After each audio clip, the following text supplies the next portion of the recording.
was 16 months of silence, as both the UPA government and the Hurriyat Conference moderates talked to Pakistan, but not to each other. All that ended last Monday, as a Hurriyat delegation led by Mirwaiz Umar Farooq sat across the table with Prime Minister Manmohan Singh and talked about creating a climate of peace in Jammu and Kashmir. Simon, let me come to you and ask you the simple, straightforward question. How have you reported this story? Do you think it was a great piece of symbolism, or is anything really substantive happening on the ground? I see this as another step forward in the peace process, there's no doubt. Dialogue is important. It's crucial to bring the Hurriyat and Kashmiris who haven't been involved in the peace process into that process. Hurriyat, of course, doesn't represent all of Kashmir or all strands of Kashmiri opinion, but it does represent an important strand of Kashmiri opinion, and it's great news that they're talking to India and that they're talking to Pakistan as well. Okay, but considering what they're talking about now, the Hurriyat Conference, I mean, it's tough to say this, but they've really climbed down from what they wanted to say earlier. This was the segment that was representing Azadi, a possible accession to Pakistan. They're talking now about things like creating a climate of peace, very, very soft statements. How substantive is that? Well, that very much remains to be seen. I think what's important is that since the split in the Hurriyat, and as you say, there's been a lot of realpolitik injected into the Hurriyat agenda, you do at least have a situation now, call it trilateral. I know that's a word India will never use, but I heard the word triangular used. You know, try whatever you like. You know, something is going on here. You know, the Kashmiris are involved in the process, and if there's going to be any resolution in Kashmir, and we all know that there's a, we'd be foolish man to be too optimistic about that, but the solution is going to have to be try something. Okay, so are the Kashmiris involved in the process? Do you see it that way? Well, I'm not sure to the extent that they are. Clearly the Hurriyat is split. I should also add that I wasn't here reporting this story. I've just rotated it back from Baghdad. But I have been following it, obviously. And I agree with my colleagues. I mean, I think this is a step-by-step process. You very rarely in these peacemaking negotiations, no matter who it's between, see anything really sort of dramatic suddenly leap out of the landscape. It's always an incremental process, and it's part of a lot of other small but positive signs. I mean, I was reading today in the newspaper that up at Wagah border near Amritsar, you know, people are seeing their property prices go up, they're seeing trade, and we are dealing here with an issue that is fundamentally about leadership. We have two leaders who do seem, at least on the surface, to be genuine in their efforts to try to... No doubts about the India and Pak part of it. It's the Hurriyat part of it that there is a real question. Sorry. I know there is, I think, a significant difference in the climate in which these talks are taking place from the 2004 talks. However stalled, however much disagreement there is on the modalities of the Indo-Pakistan process, the climate in which Hurriyat are being involved in those talks is significantly different, and I think that's not a negligible factor in this. Definitely, but what we are seeing here, is it not just a real scramble for that Kashmiri spot on the table? India, Pakistan talking, no doubts about that. But who are going to represent the Kashmiris? India says the elected representatives, Pakistan says nothing doing. Pakistan says Gilani, India says nothing doing. So now you've got this middle fringe. Which means that at some point, other Kashmiri voices are going to have to be brought into this process. People perhaps like Yasin Malik may have to be brought into the process at some point. Clearly the elected representatives of the Kashmiri people have to be brought into this process. But look, what we've got here is Hurriyat talking about a reduction of violence in the valley. We've got India agreeing, talking about a reduction of violence in the valley, and potentially Pakistan also pushing towards a reduction of violence in the valley, provided it sees reciprocal steps from India, at least talking about it. Now, that's the next step. Get violence down in the valley.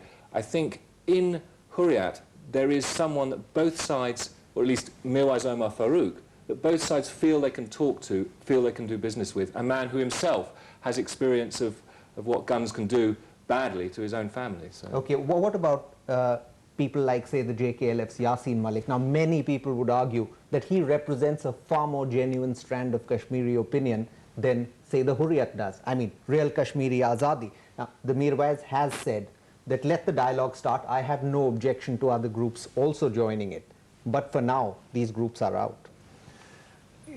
We have to look at where we've come from. I mean, all of that is absolutely true. Nobody disputes the fact that the Hurriyat is not elected, that the Hurriyat, you know, in lots of respects doesn't represent Kashmiri opinion, but it's a start, isn't it? I mean, if the Hurriyat talks lead to other groups, elected groups coming in, if it leads to, for example, the normalization of peaceful protest, you know, that would be a major step forward, you know, so that we're peaceful. I mean, clearly it's a difficult place to hold a peaceful protest, but if that were to happen, that's the very step-by-step process of moving away from settling issues with guns and landmines and talking, you know? Okay, so a lot of optimism from you, but let me throw in a little dampener here. Gilani's still around, and he had to say that's the moderates, are not the inheritors of 5 lakh martyrs of the state. Now that's a strong statement and a reality check there, isn't it? It is, but I agree again with both my colleagues. I think you aren't going to see any massive breakthrough here. You're seeing step-by-step progress.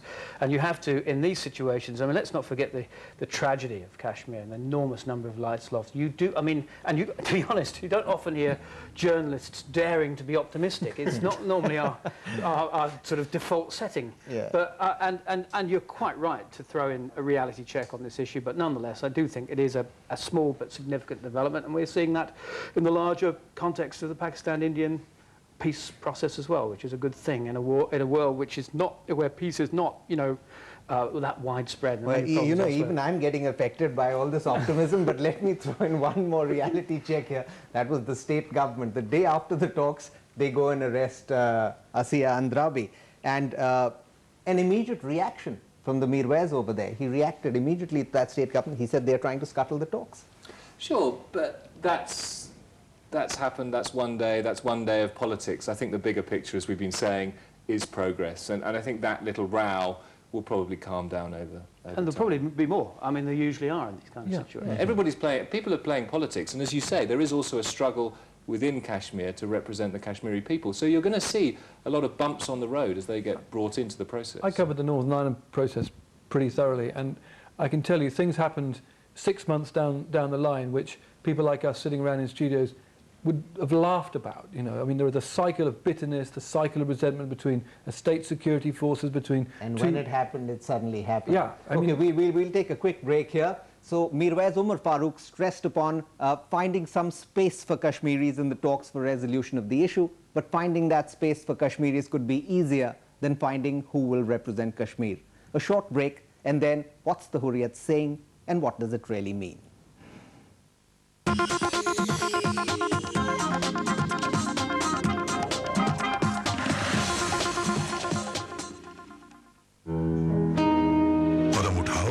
संभलेगा India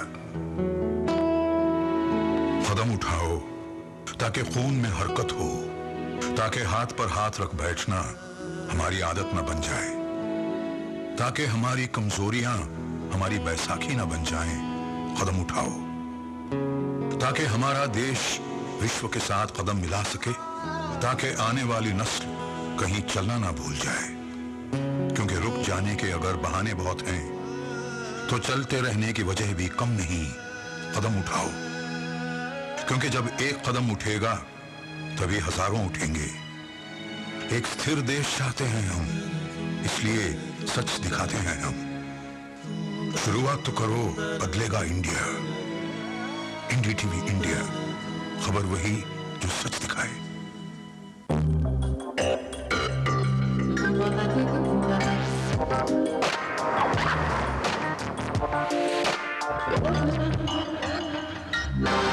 No distance too long with extra miles super diesels. Now with special additives that give extraordinary mileage from Indian Oil. He's often called one of the 2 most powerful men in the world.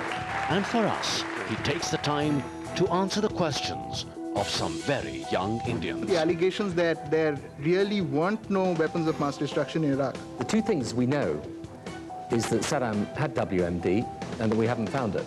By this, will you not be violating the issue of human rights? If they come and take shelter in my country, they've also got duties as well as rights.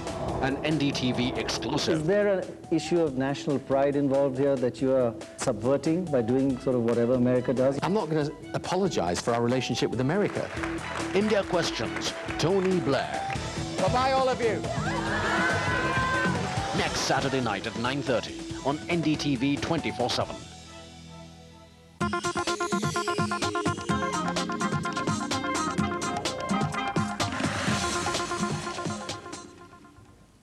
Welcome back. We were talking about the Hurriyat's meeting with the Prime Minister, and the big question is, what happened to the tough talk? This was, by all accounts, a very cordial meeting indeed.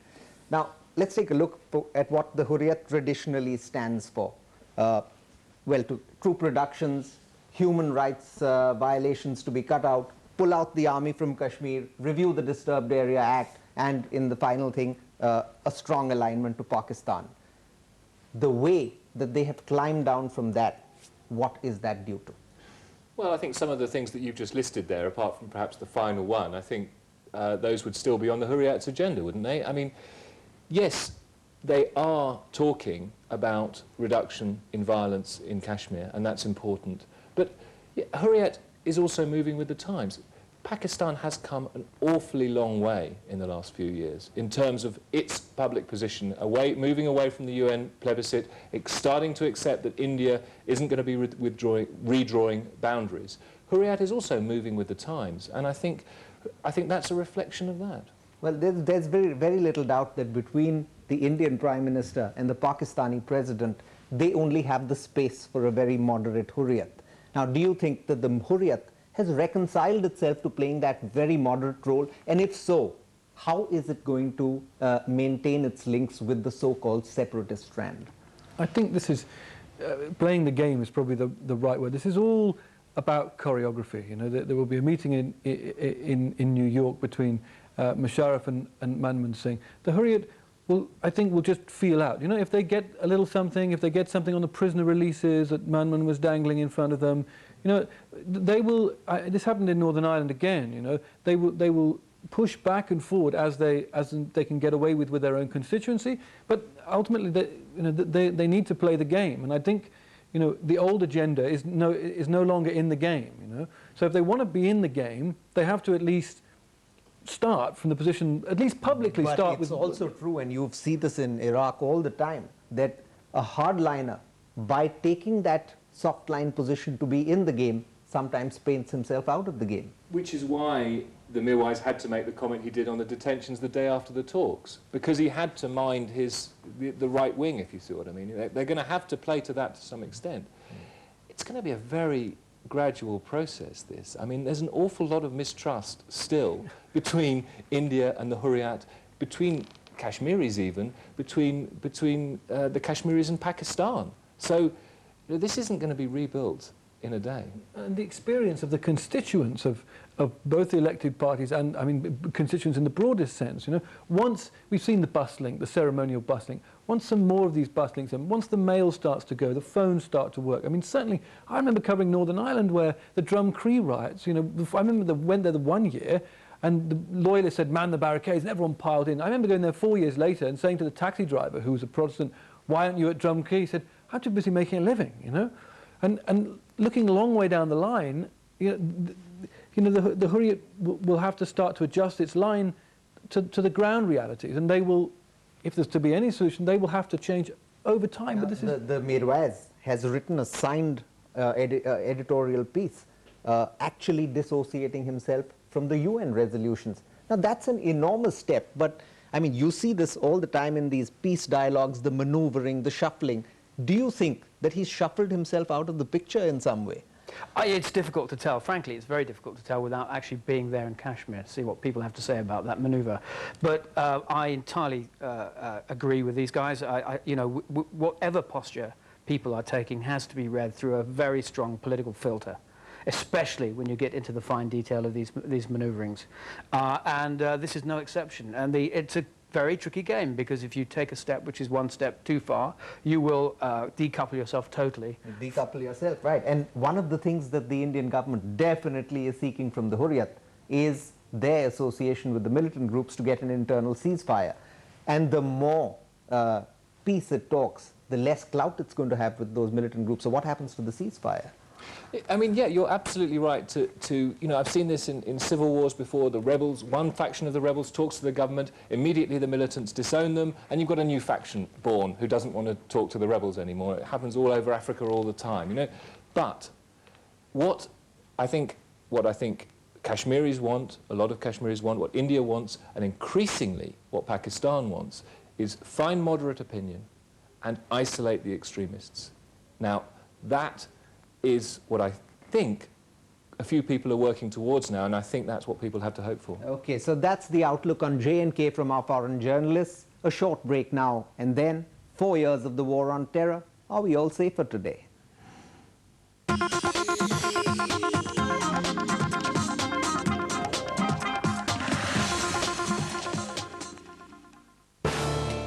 Farah Khan is as feisty as they come. And I'd heard horror stories about Shah Rukh, that he's very arrogant and he's very brash. I had heard that he can't dance. You must be the only human being friends with both Shah Rukh and Salman. Best wedding present I got was that after 3 years, they both got together at my Sangeet. Meet one of Bollywood's brightest sparks. Hindi film song has become a lot more cooler. And somewhere I think I may have contributed a bit to that. She usually prefers to dance, but for us, she walks the talk. Tomorrow night at 7:30 on NDTV 24/7. Walk the Talk, brought to you by ThyssenKrupp Industries India, at the heart of it all. And Trident Hilton Hotels.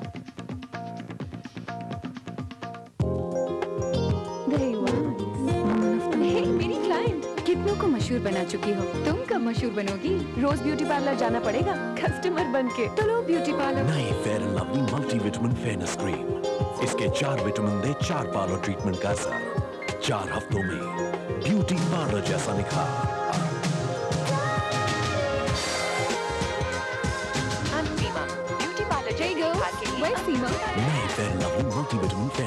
इसीलिए हम हर घर से कहते हैं rangoli easy clean से paint कीजिए, दाग आसानी से जाता है और दीवार का रंग नया सा रहता है। Louis Berger rangoli easy clean. उस यश खुराना से रिश्ता जोड़ने से पहले आपने इस रिश्ते के बारे में नहीं सोचा?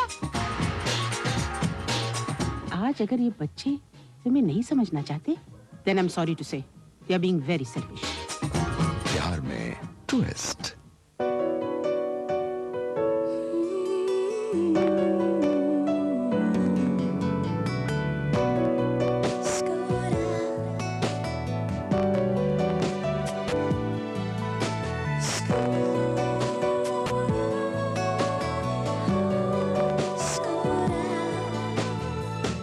When you build cars with love, it shows. Skoda Auto, obsessed with quality since 1895.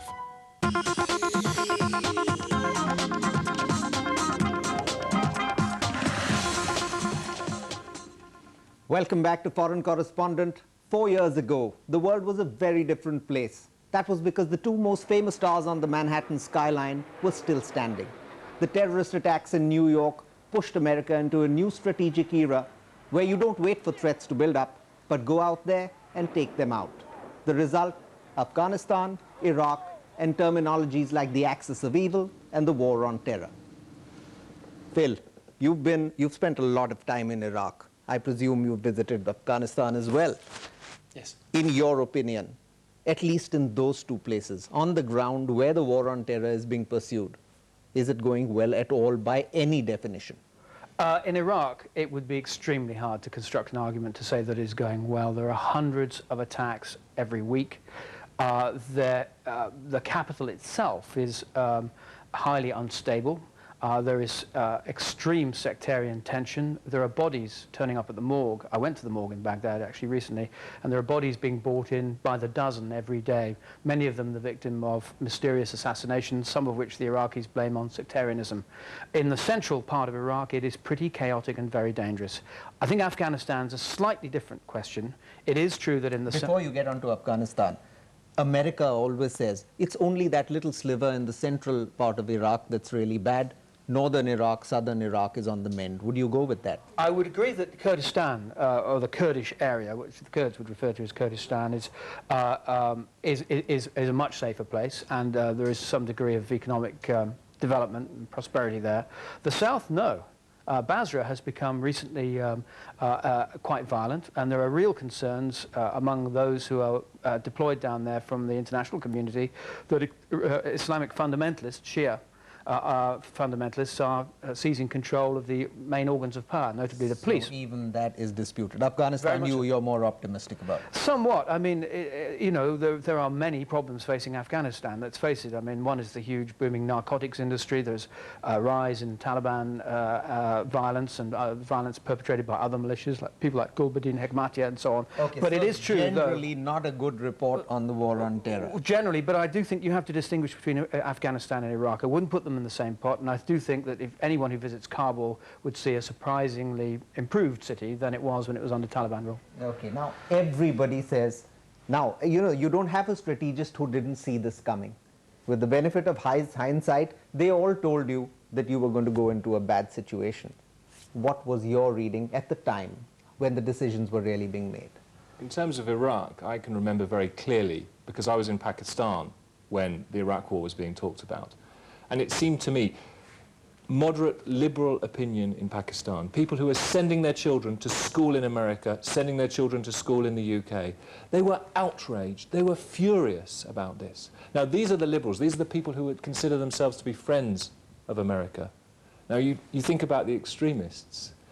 It was evident to me, living there, that invading Iraq was going to inflame Muslim radical opinion greatly and was going to cause major problems for the future. And if just for that reason, I was extremely worried. You were reporting that as well. Well, I was in Pakistan, I was reporting that opinion, yes, but I mean, obviously I wasn't in London just at the centre of the debate or in Washington. Peter, the clash of civilizations has been used so often it's become almost a cliche. But is that what's happening? I think it's the biggest problem they had from the start was calling it a war on terror in the first place.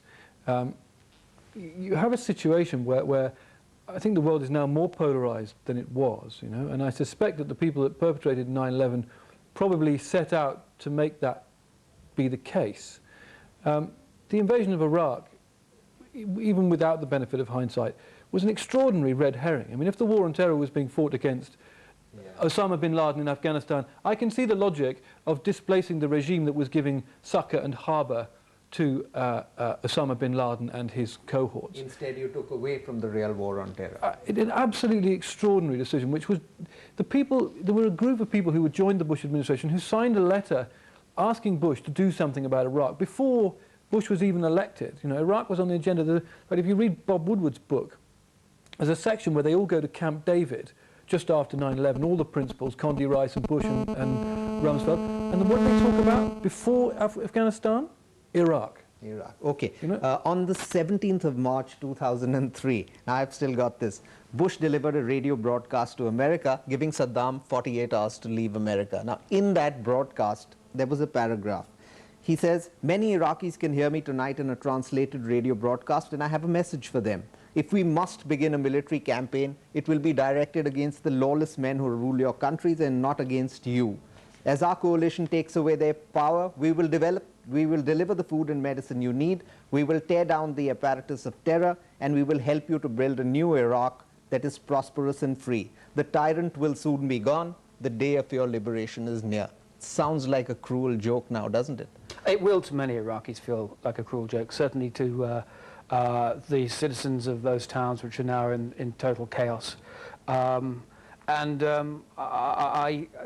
think that you know, much here is now going to hinge on the forthcoming months relating to the discussions of the Constitution as to whether that nightmare that they're living through continues. They have not brought the Sunni Arabs yet into the political process. No. If the Sunni Arabs vote in a referendum on this Constitution, this is the key issue now, if they vote in a referendum on the Constitution and fail to veto it as they wish, because they can't muster quite enough votes, they will step out of the war on terror have gone well? At that point, they will step out of the political process, and you will be facing the possibility of civil war in Iraq. That's the answer to your question as to whether war on terror, that utterly meaningless term, is going well or not. Okay, let me bring up another point. One country, to be completely cynical here, that has done rather well out of the war on terror is India. In Afghanistan, you have a regime that is friendly to you after years and years. Within India itself, the Kashmir issue, you have support from America, which was never forthcoming earlier. Do you think India has really done well? What's your take? Yeah, I think that's probably a pretty fair reading of it, actually, for the reasons that you said.